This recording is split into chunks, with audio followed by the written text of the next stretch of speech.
Maintenant, comment je fais pour déterminer très exactement ma position ici, si par exemple je suis immobilisé et que j'ai besoin de demander des secours, j'ai besoin de demander de l'aide. On va utiliser ce qu'on appelle la latitude et la longitude. Donc la latitude, elle est écrite ici.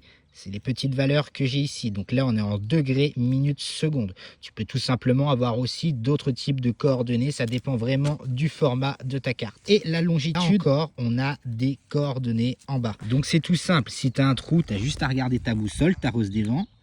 Le nord vers le sud, latitude. L'ouest vers l'est, longitude. Pour avoir des coordonnées correctes, on mettra toujours la latitude avant la longitude. Donc comment je trouve ma latitude? Tout simplement, tu vois, je viens m'aligner, il faut que je sois parfaitement droit avec le point que j'ai placé avec ma triangulation et je vais venir chercher ma position par rapport à ces deux valeurs ici. Donc là, je suis venu le faire en pointillé et donc j'ai ma latitude. Je vais te montrer comment on sera un peu plus précis après. Maintenant, je vais aller chercher ma longitude. Et je fais quoi? Je fais la même chose, sauf que je vais descendre comme ça. Donc là, j'obtiens 2 points. J'en ai un ici. Je vais devoir déterminer quelle est sa valeur entre 48 degrés, 49 minutes, 48 secondes et entre 48 degrés, 50 minutes, 24 secondes. Et en bas, c'est pareil. J'ai mon point qui est ici. Donc là, je vais devoir déterminer quelle est ma position entre 1 degré, 3 minutes, 37 secondes et 1 degré, 3 minutes, 1 seconde. Donc là, on est dans des valeurs très très petites, mais ça permet d'être très très précis. Pour te rappeler de ça, c'est très très facile. En fait, 1 degré, c'est comme si c'était 1 heure. Donc dans 1 heure, tu as 60 minutes. Et dans 1 heure, tu as 3600 secondes.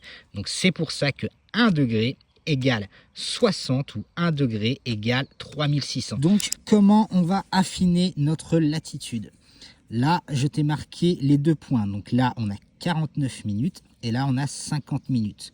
Dans 1 minute, combien il y a de secondes? Il y en a 60. Et pour notre longitude, on viendra faire la même chose. Là, tu vois, ça va plutôt se jouer aux secondes parce qu'on a le même degré, on a les mêmes minutes, mais on n'a pas les mêmes secondes. Donc là, on va rester sur 1 degré, 3 minutes. Et ça, ce sera déjà amplement suffisant pour permettre de te retrouver de manière assez précise. Et on n'oublie pas d'ajouter justement l'orientation. Donc là, on a W, donc c'est ouest. Là-haut, on a le nord. Et ces coordonnées-là, justement, je vais t'apprendre juste après à les transformer en coordonnées GPS. Ça veut dire que tu pourras prendre sur ta carte, par exemple, un point précis.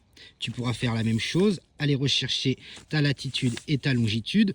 Et ensuite, tu pourras transformer ça en coordonnées GPS à rentrer sur ton téléphone, à rentrer sur un GPS mobile ou tout simplement pour donner des coordonnées à quelqu'un pour un lieu de rencontre. On va se concentrer maintenant du coup sur nos secondes ici.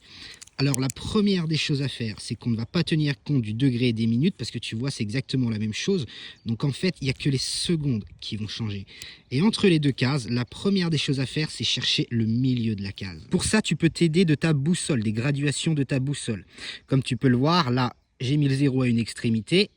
À l'autre extrémité de la case, donc à 1 degré, 3 minutes, 1 seconde, je suis à 6, donc le milieu est à 3. Donc là, j'ai noté le milieu de ma case, c'est-à-dire le milieu entre 1 degré, 3 minutes 37 secondes et 1 degré, 3 minutes 1 seconde. Donc là, c'est juste un petit calcul mental logique. Donc au milieu de notre case, on va se trouver à 19 secondes. Donc là, pour ne pas se tromper, il faut bien repérer les unités de mesure. Quand tu as le 1 comme ça, avec le petit rond, c'est bien un degré. Quand tu as un chiffre comme ça, avec une seule petite apostrophe, ce sont des minutes. Quand tu as un chiffre comme ça, avec 2 apostrophes, ce sont des secondes. Donc maintenant, on va chercher à localiser précisément où est-ce que je suis entre les 37 secondes et les 19 secondes. Donc là, je sais déjà que je me trouve derrière les 19 secondes. Donc je me trouve entre 1 degré, 3 minutes 37 secondes et 1 degré, 3 minutes 19 secondes. Et tout simplement, je refais la même chose. Je viens chercher le milieu de ma case, donc là sur 1,5. Donc là, je suis venu chercher le milieu entre mes 2 points, c'est-à-dire entre le 37 et le 19. Et là, je vais être plutôt aux alentours de 28 secondes. Donc là, tu vois, je me trouve quasiment au milieu de ces 2 valeurs. Donc je vais te montrer un petit calcul très simple qui va te permettre justement de trouver les milieux comme ça à chaque fois et qui peut carrément se faire de tête. Le premier calcul tout bête, justement, ça va être justement de calculer l'écart entre 28 et 19. Donc je fais 28 moins 19. Et j'obtiens donc une valeur de 9. Donc ça, c'est l'écart entre nos deux valeurs. Cet écart, on va le diviser par 2 puisqu'on est sur deux valeurs et on obtient donc 4,5. Cette valeur, on va venir l'ajouter, donc on va faire plus, à la valeur la plus basse, c'est-à-dire à 19. Et donc là, c'est hyper facile de tête. 19 plus 4,5, et on se retrouve aux environs de 23,5 secondes. Donc là, c'est grosso modo à 1 ou 2 secondes près notre position. Donc ça, c'est nos coordonnées finales qu'on a affinées en minutes et en secondes.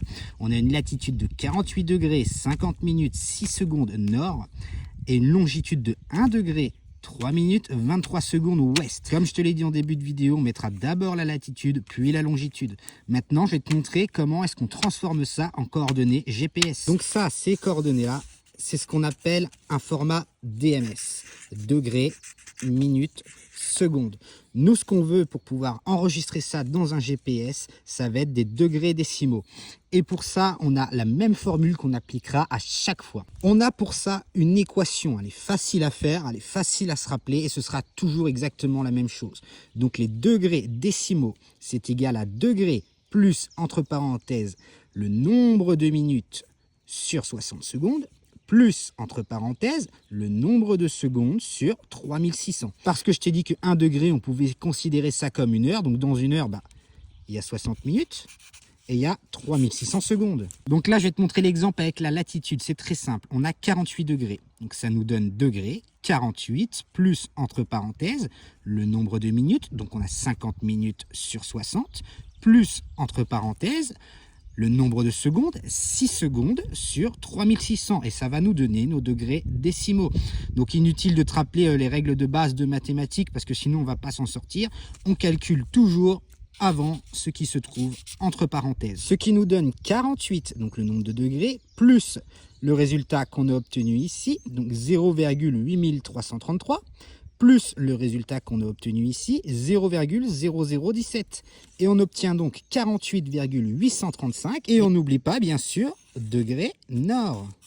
Et sur notre deuxième calcul, pour la longitude, on obtient 1,0564 degrés ouest. Et là, on va avoir une petite spécificité, parce que je te l'ai montré au début, je t'ai montré le méridien de Greenwich, je t'ai montré l'équateur, et je t'ai dit justement que quand on est à l'ouest, par convention, on a un signe négatif.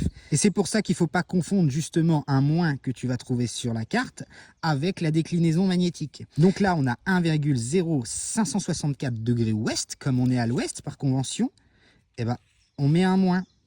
Ce qui veut dire que nos coordonnées GPS, c'est 48,835 et moins 1,0. Ah, j'ai du mal à écrire maintenant le téléphone. Moins 1,0564. Ça, ce sont les coordonnées GPS de notre position exacte. Je vais t'expliquer du coup ce petit phénomène de déclinaison magnétique. Pourquoi est-ce qu'en fin de compte, on prend un azimut sur une carte alors qu'on a plus 1,2 ? Pourquoi on vient retirer quand on prend sur la carte et pourquoi on vient ajouter quand on prend justement un relèvement sur le terrain ? C'est tout simple. Je t'ai expliqué que la planète, elle tourne dans un seul et unique sens, c'est-à-dire de l'ouest vers l'est. Et quand tu dois aligner ton nord géographique avec ton nord magnétique sur la carte, même si tu as une déclinaison qui est positive à l'est, qu'est-ce que tu fais avec ta boussole ? Tu vas de l'est vers l'ouest. Et c'est pour ça qu'on vient retirer. Par contre, sur le terrain, tu seras beaucoup plus décalé de cette manière, ce qui veut dire que là, tu ne retires plus, tu vas dans le sens de la planète, donc tu ajoutes. Donc voilà pour notre petit affinage. Donc comme je te l'ai dit, si tu es vraiment dans la galère, si tu as déjà les degrés et les minutes, c'est amplement suffisant. Là, ce que je viens de faire, tu as vu, faut être à tête reposée, faut avoir le temps, faut souffler. Ça, c'est difficile en situation de survie quand tu es fatigué, quand tu as mal, quand tu as froid, quand tu as eu de l'adrénaline, quand tu es complètement paumé. Ça va être très très difficile de se concentrer de cette manière pour obtenir justement des coordonnées GPS. Donc ça, tu vas le prévoir avant. Donc quand tu es chez toi, avant de préparer ta randonnée, eh ben, tu prépares ton itinéraire, tu calcules tous les azimuts nécessaires justement pour les changements de direction, les sentiers que tu veux trouver, les points d'eau. Donc ce que je t'encourage à faire avant tout déplacement, avant tout trek, avant toute randonnée, tu es chez toi, tu es reposé, tu calcules absolument tous les azimuts dont tu vas avoir besoin. Ensuite, tu vas calculer toutes les latitudes et toutes les longitudes de chacun de tes points et tu vas transformer ça en coordonnées GPS. Comme ça, sur le terrain, si jamais ton GPS ne marche pas ou si jamais tu perds ta carte, on ne sait jamais, tout peut absolument arriver. Et ben, tu auras toujours d'une manière ou d'une autre des coordonnées pour pouvoir te repérer. Des coordonnées justement que tu peux laisser à quelqu'un avant de partir. Comme ça, si tu as disparu depuis 24, 72 heures, que tu n'as eu aucun moyen de contacter les secours, eh ben, il y a quelqu'un qui possède justement tout ton itinéraire et de manière fiable et précise. Donc les secours, ils vont savoir dans quel secteur venir te chercher, ils vont savoir quel trajet ils doivent refaire justement pour espérer tomber sur toi, et ça arrive très vite. T'imagines une petite randonnée en montagne, t'es tombé dans le fossé, tu t'es cassé la gueule, t'as une fracture ou t'es inconscient, ça arrive très très rapidement. Et ça arrive à des dizaines de personnes par an, rien qu'en France. Donc voilà pour notre petit cours express. Donc je t'enjoins à pouvoir t'entraîner, à t'amuser, à faire la même chose sur le terrain, de manière à être capable de le faire dans une situation de survie, à être capable de le faire dans une situation où tu vas avoir faim, tu vas avoir soif, tu vas peut-être être blessé, tu vas pas être bien dans ta tête, tu vas être soumis au stress, voilà. Donc ça va être assez compliqué de le faire si tu ne t'es jamais entraîné. Mais avec ce qu'on vient d'apprendre là, si tu arrives à maîtriser ces bases-là, je te garantis que tu es même quasiment au-dessus du niveau de beaucoup de militaires, de gars du rang qui préfèrent aller dans la forêt, qui courent azimut brutal. Ça, il y en a très peu qui sont capables de le faire correctement. Dernier petit tips, si jamais tu es comme moi, tu es un mec solo, tu n'as jamais d'amis à qui laisser tes coordonnées ou quoi que ce soit, peut-être qu'une personne dans ta famille et tu sais qu'elle y connaît pas grand-chose, et ben quand tu vas dans un parc naturel, que tu as prévu une randonnée ou que tu as prévu un petit trek comme ça quelque part, il y a toujours des offices du tourisme, il y a toujours des refuges, il y a toujours des gens qui s'occupent de parcelles, même ne serait-ce qu'un fermier. Et ben tu vas discuter gentiment, bonjour, si ça se trouve tu bois un petit café, un petit thé, voilà, et tu lui laisses ça en lui expliquant ce que tu vas faire. Et que si tu lui donnes pas un coup de téléphone ou si tu reviens pas sur tes pas dans les 24, 72 heures, c'est qu'il y a eu un problème, voilà. Et en général, il y a personne qui va te le refuser.